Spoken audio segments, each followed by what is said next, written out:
Welcome to a galaxy far, far away. Here at the Cantina Podcast, we provide top shelf service, including rumors, leaks, news, and reviews. Come in, order a Loman Ale, and remember, no droids allowed. And hello, everybody. Welcome to a very special Cantina here on the Genreverse YouTube channel and Genreverse Podcast Network. Available wherever you get your podcast from, as my phone is going off. Sorry about that. We are joined today. Who are we? Kyle and Cam. Shockey again, not here, slacking as usual. But we are joined by a very special guest here to talk about a book. A book that they participated in writing, Star Wars and Conflict Resolution. Scott, I don't want to mess up how to say your last name, and my speech thing kind of causes me to do that often. So, dude, you got quite the bio in the back of this book. Introduce yourself to the audience, please. Well, I want to say thank you, Kyle and Cam, for having me on the Cantina and the opportunity to talk a bit about the book and talk about Star Wars. So I am, also a mediator myself. So I deal with conflict resolution for a living, and also an adjunct law professor. And so I am a contributor to this book, Star Wars and Conflict Resolution. And I have to say a lot of praise for the editors for this book. So it is edited by Noam Ebner and Jen Reynolds. Noam is a professor at Creighton University Law School, and Jen is over at University of Oregon Law School. The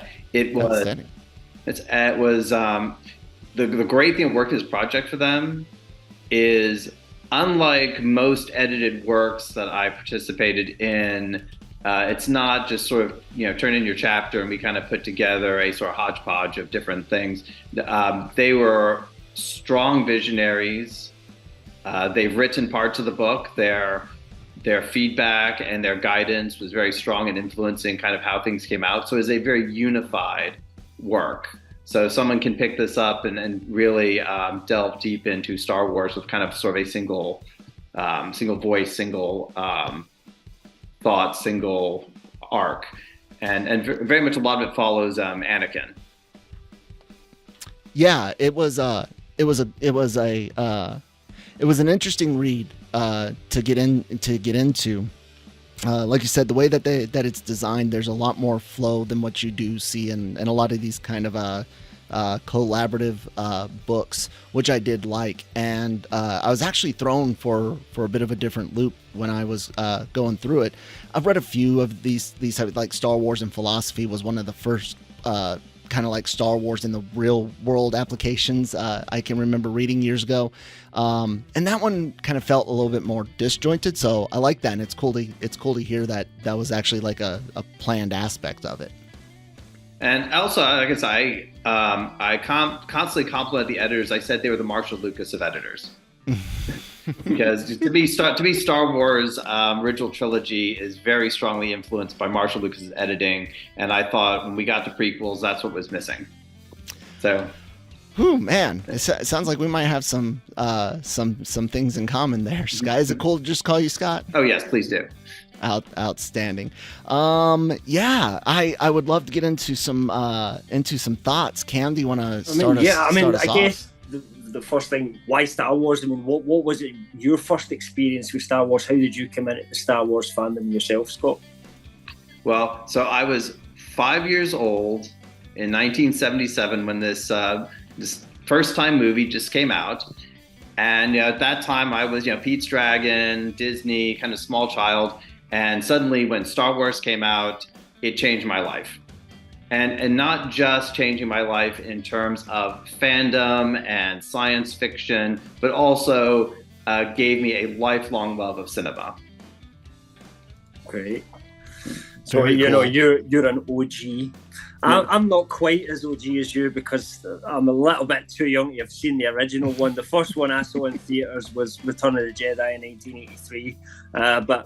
So it was actually home viewing for me. And Kyle's a little bit younger than me again, so his first experience at cinemas was really the kind of special editions when they hit back out in the kind of 90s again. But like me, you'd already been an adult by then. Yeah, I did get lucky. My dad had I believe it was HBO. I have a vague memory, but it could have just been another movie. He had them all recorded on VHS via something on TV. So those were how I first saw them. If I'm not mistaken, Fort Lewis, Washington. I don't know if we lived on. My dad was in the Army. I don't know if we lived on base or if I was off base, but in an apartment somewhere around there. Was the first time that I saw those. So late 80s. I think we're due for a Star Wars re-release. One of the charms of Star Wars was we had the 77 theater run, and that was, kind of home video was starting to make its way in the market. But there was, several re-releases. I saw one where they re-released Star Wars, called it Episode 4, and then had a special sneak peek at the end, kind of like Marvel does now with the post-credit scenes of Empire Strikes Back. Mm-hmm. But periodically, you'd see them in repertoire cinemas. Then, of course, as you said, special editions, the kind of trilogy run as well, where they did the full trilogy in one showing as well. Because I remember going to that as a kid too. Yeah, I would leave your head spinning when you see a trilogy all at once. It does. I think I'm going to be honest. I think I fell asleep and my dad woke me up.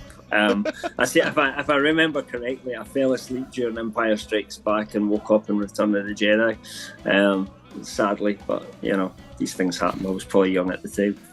It does. I would love to see them re-release the theatrical cuts, just the original theatrical cuts. I would kill for that. Are they in a good state at the moment, though? I mean, you just don't know. There's methods. My big surprise with I can tell you my Star Wars home video fantasy. Sure. So that they one day released Star Wars a lot like Criterion or Arrow and loaded with extras, because if you start going on YouTube, you see there's the test screen, the cast was, the test screenings. You see deleted scenes, you see alternate cuts. The entire Cantina scene alternate cut is up there. I've read about a George Lucas cut of the film. It would be great for them to just delve into those archives and put everything in high quality and just let people explore drafts of the screenplays, just all in one place. I would love it. Well, let's explore a bit of the book, and you touched a little bit on some of the writing, creation of this book, but what brought you to it? What brought you to the idea of tackling Star Wars and conflict resolution? So, Noam Ebner and Jen Reynolds had long wanted to write a book about Star Wars. They're huge fans. And so one day they put out a call for papers. And as soon as I saw it, I'm like, I love Star Wars. I'm going to, put in an answer. I didn't hear back anything for a couple of months. And I thought, it's like typical things. It didn't make it in. And then they reached out to me and said, hey, would you be interested in doing the chapter, but just changing your focus? And I was like, yes, I was so happy, I'll write whatever you want me to write at that point. I'll do it. This is a great opportunity to just play in someone else's sandbox.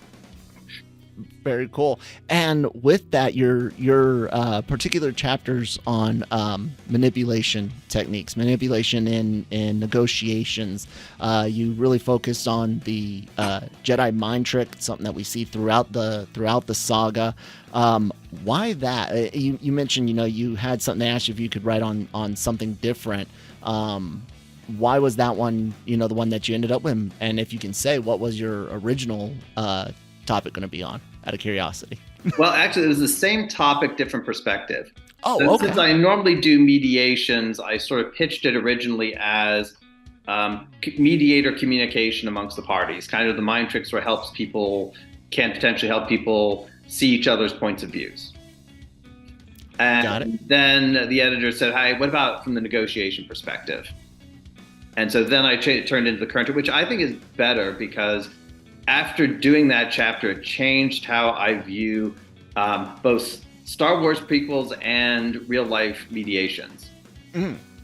I was going to say you focused a lot on aspects from the prequels, especially, of course, with the Newt Gunray and the trade dispute over Naboo, even using lines from that and some nice wordplay. I guess because that's where we, well, I'm guessing anyway, maybe put words in your mouth, that's where we see it being unsuccessful more often as in the prequel trilogy, perhaps.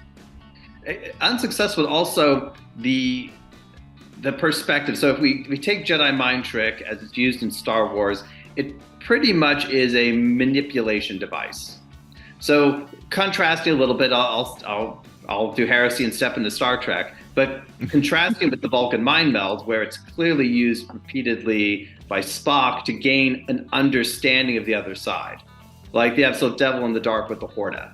He merges his mind with the Horta to understand that point of view so they can reach a resolution, find common ground.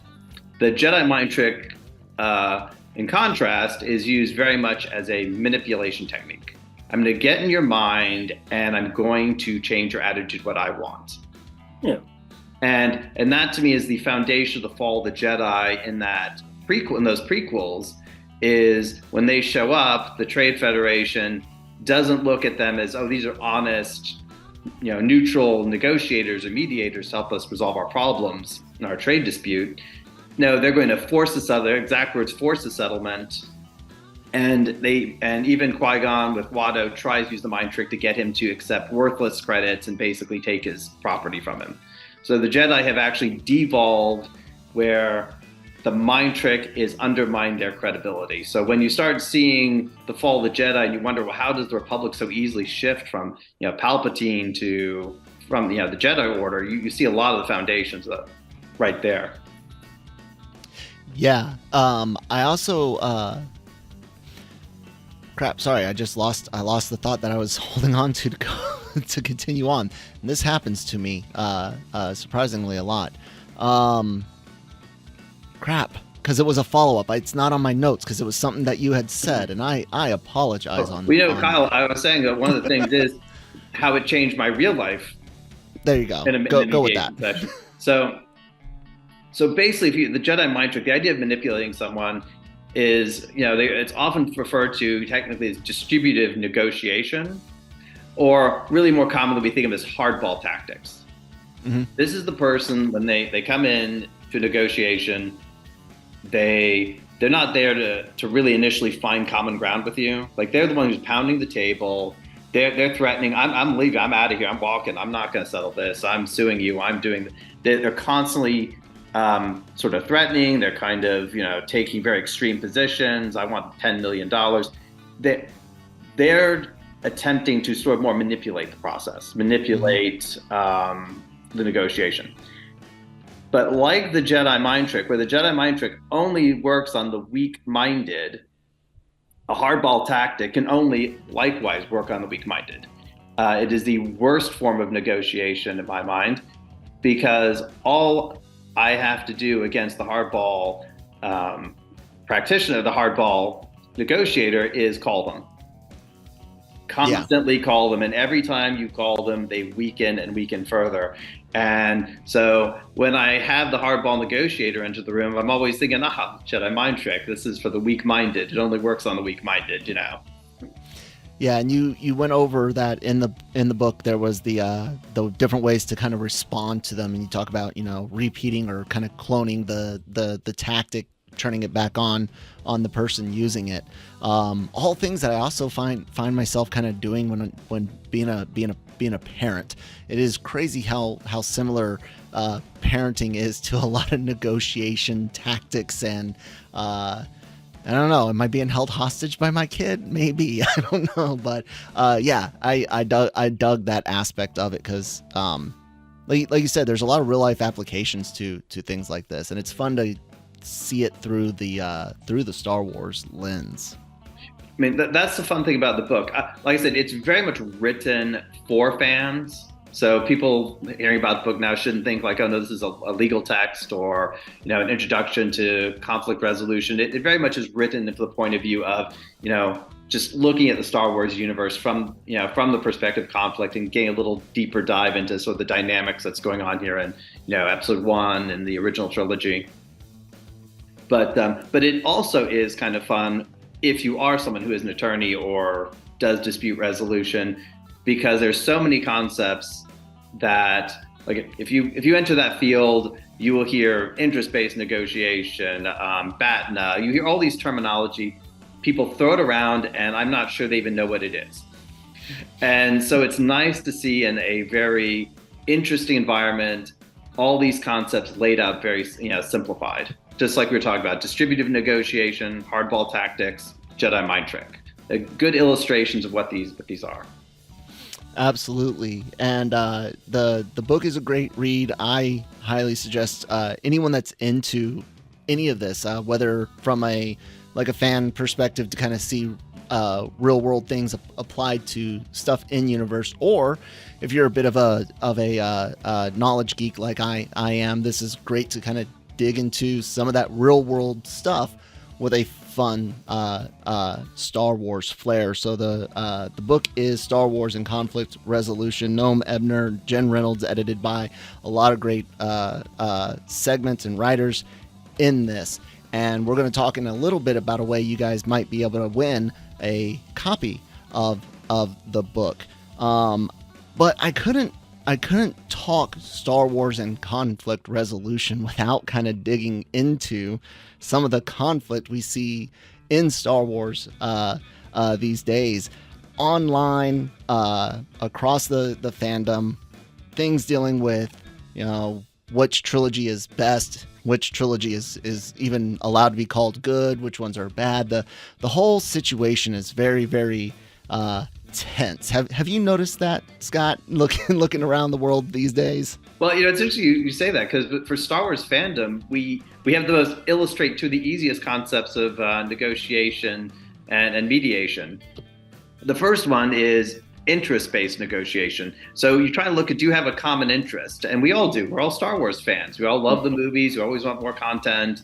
And the other one, active listening.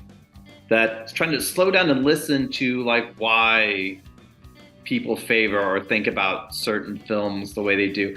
I can say, if you were listen to me, I like the prequels, and I can lay out exactly my reasons for each film.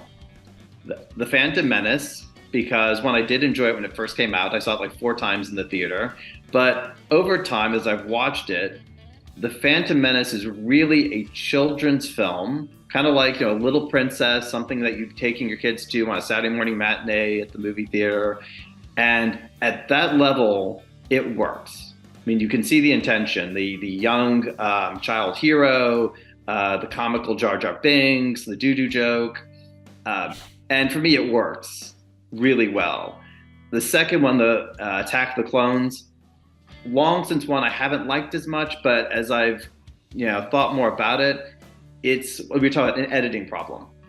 Shorten a few of those scenes, those romance scenes with Padme and Anakin, just shorten them a little bit, remove a couple of scenes, add a couple more scenes back, take out the scenes with the where he is admitting to killing Tusken Raiders, and suddenly we actually probably have a really tight film that really sets us up well for the third one. And of course, Revenge of the Sith, I don't know how we can argue with Revenge of the Sith. I don't know. I can argue. How partial are you to that lightsaber duel? I can extend this interview for another hour on that. We're traditionally not really fans of the twirly kind of style of lightsaber fighting, and preferred some of the more kind of realistic, tense fighting that we got in the original trilogy. What is your favourite trilogy though out of the 3 trilogies, like the OT, is it the prequels, or is it even the sequel trilogy? I'd have to go with the original trilogy, because it's, well, I guess I can go on 2 levels. Original trilogy, because on the one hand, it's what I grew up with. It's what introduced me to Star Wars. It created the universe for me. But on the other hand, objectively, I'm always going to go back and say Irvin Kershner directing Empire Strikes Back is just the best. They got someone.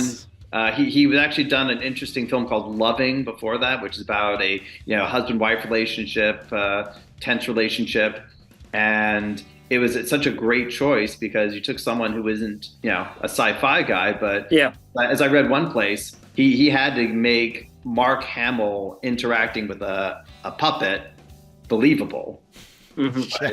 It's amazing. But he did. Yeah, That's the thing. great performances. He consistently pulled it off. It is. I mean, it's my favourite film of all time. So big respect to Irvin Kershner as a director. You know, he really didn't get enough kudos for that film, and then subsequent success coming on after it for me. So 100%. Out of curiosity, what of the last few years, which is mostly just the shows, what of the last few years of Star Wars have you seen, and what have you kind of thought of Star Wars post sequel trilogy, post Rise of Skywalker?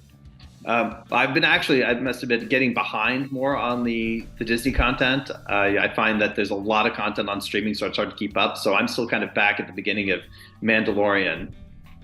Okay. But I did see Obi-Wan Kenobi, but I think my impressions are a little hit or miss with Disney, because one of the things I've liked about Mandalorian, and I think Andor is another one doing this well, they're doing a good job in those ones of having a situation where the universe is established, but the Skywalker trilogy is a tight story that is the heart and soul of it. So you have to explore this universe. There's more things there, but do so in a slightly innovative way.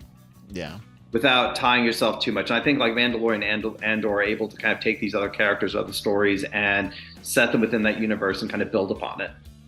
Yeah, I agree. We're big fans. For a while, as the sequel trilogy was coming to an end, I had said, pick a direction, future or past, throw 1,000 years between where we're at, either forward or back, don't care, 1,000 years.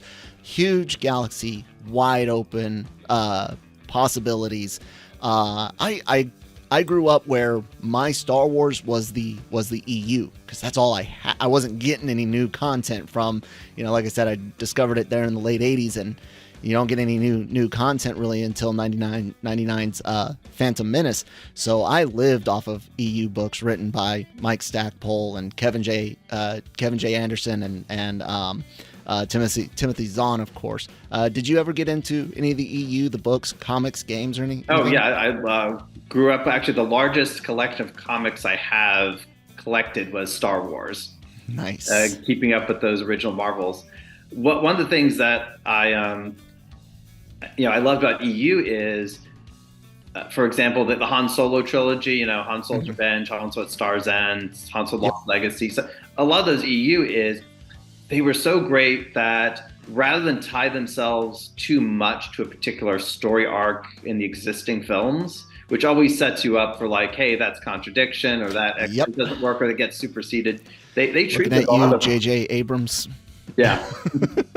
But I like the fact they treat Han Solo like Indiana Jones. Like he's had lots of crazy adventures with Chewbacca, and we can just tell different stories. So they did the same with Lando Calrissian, and then, like I said, Timothy Zahn was so great at. Because I remember reading Heir to the Empire when it first came out, and he had the feel. It felt like Star Wars. Mm-hmm. He had it down.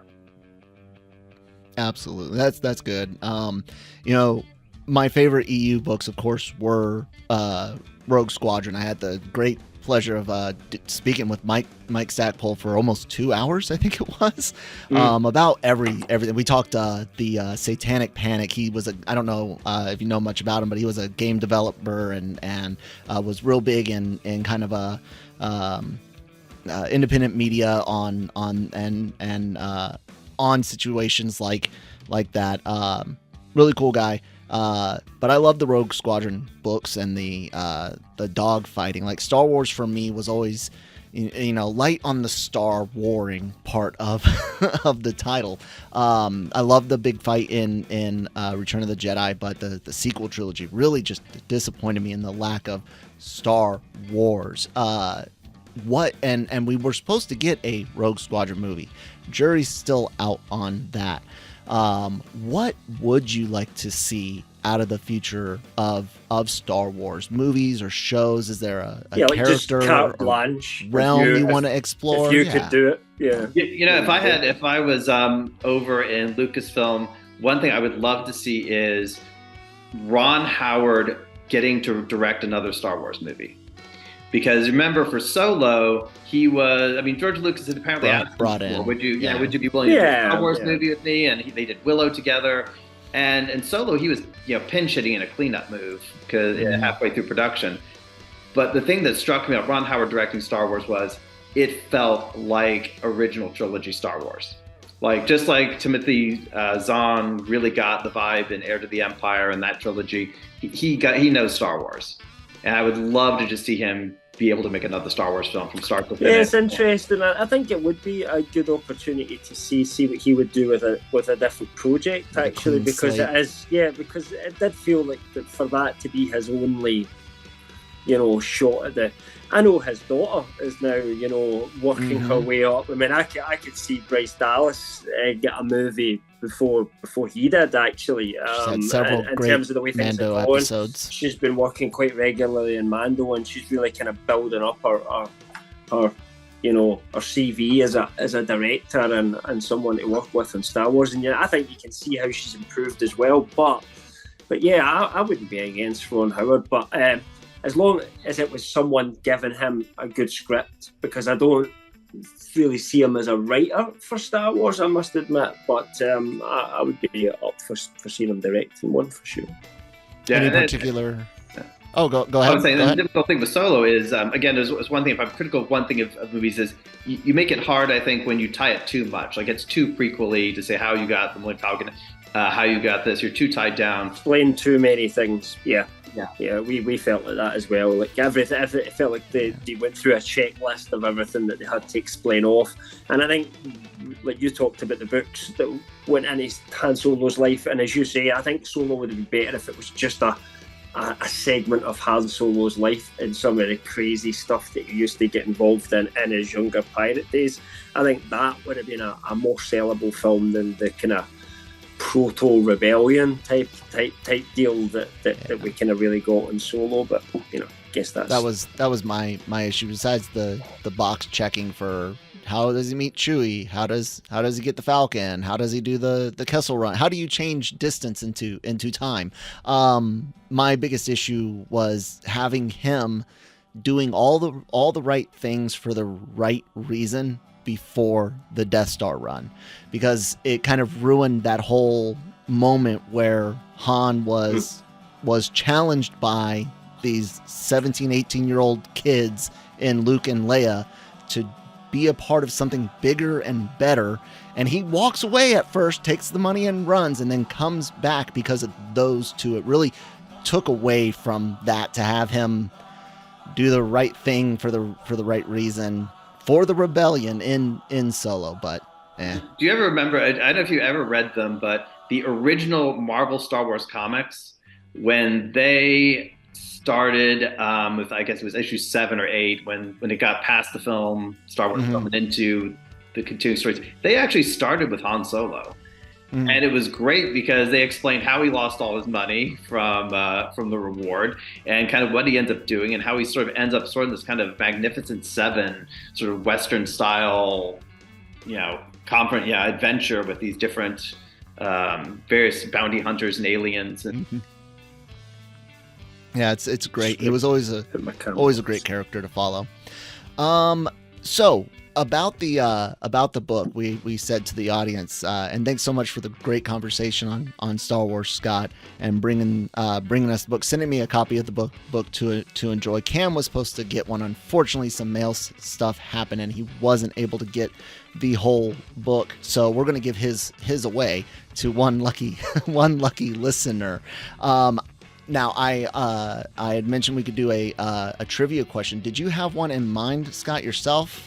Yes, I have one that I enjoyed. One. All right. Okay. So what we'll do is, to the audience, you guys, we're going to take the first 5 people that respond correctly to either Kyle M at lrmonline.com, or you can direct message me at that Kyle Malone on Twitter. I know not everyone is using the twits these days, so Kyle M at lrmonline.com. Links will be down below. We'll take the first 5 correct answers. We'll put those in a hat. We'll draw from that, and that will be the winner. Sound fair, Scott? Yep, sounds good. All right, then, Scott, give us the trivia question for the audience. Okay, so I'm going to narrow the scope a little bit to make it a little easier. All right, so what regular cast member of the TV show Cheers appeared in The Empire Strikes Back? Nice. Deep cut there. So, you guys, again, first 5, Kyle M at lrmonline.com. You can also send me a direct message at that Kyle Malone on Twitter. And Cam and I will have those names and the hat and all that for you guys on our next Cantina Reviews episode next Wednesday for the Mandalorian Season 3 Episode 2 review. Well, again, Scott, it was great to have you on. A great conversation. I really, really do appreciate it. We don't get to do enough of these here on the Genreverse. LRM channel takes all the interviews. So thank you very much for being a part of the Cantina here. No, thanks for having me. I love the Cantina, and it's just so much fun getting to talk about Star Wars. It is, and yeah, I guess I'll go ahead and throw out all the, you know what? I'm going to do some magic in post. I'm not going to have you sit here while I'm reading off a whole bunch of stuff. So, yeah, guys, listen to future Kyle now. Hope you guys all enjoyed this special episode of the Cantina and the interview with Scott. It was a lot of fun. Check out the book. Be sure to try to win the book. And, of course, check out everything that we have to offer here on the Genreverse YouTube channel. We've got anime stuff with AVR Squared. We've got the Daily Cup of Genre, Breaking Geek Radio, covering everything you can imagine in entertainment. And, of course, the Cantina for Star Wars, Marvel Multiverse Mayhem, or Marvel. And if you like trailer reactions, we got those too on Genre Shot Trailer Reactions, all one channel. If it's not a reaction video, podcast audio versions of all of our reviews and podcast shows go up on your favorite podcast apps. So give us a follow on that. And of course, check out lrmonline.com every day for all entertainment news, needs, opinions, celebrity interviews, and more. Yeah, thanks again to Scott. Cam, you already dipped out. It's all good. I got this. May the Force be with you.